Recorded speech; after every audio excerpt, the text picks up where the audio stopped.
All right, today we're working on another Chrysler Crossfire lost key replacement. Customer dropped off the door lock. Customer dropped off the module. Those of you that are not in the area, you can mail me these parts. I'll make it happen. But basically on this, I'm going to decode the lock, figure out what the exact cuts are. Take one of these keys, cut the keys, make sure they're working nice and smooth, whether it be the regular key or the remote.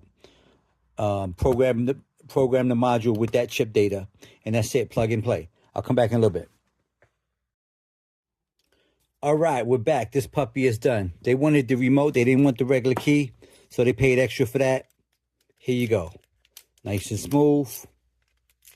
Both sides, nice and smooth. Now, those of you that are not in my area, you can mail me the parts, like I said. You have two options with this. You can go with the regular key with the chip, or you can go with the remote. These remotes are, I believe, discontinued from the dealer, so I'm forced to buy these, and I can only get them from one place, and I pay good money for them.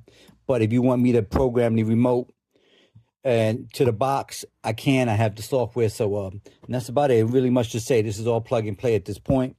I do a lot of Chrysler Crossfires as well.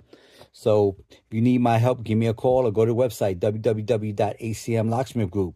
Those of you that call me wondering why people in your area can't do this type of work, this is all specialized training. You got to have the software, the equipment, and you got to know how to use it to make this happen.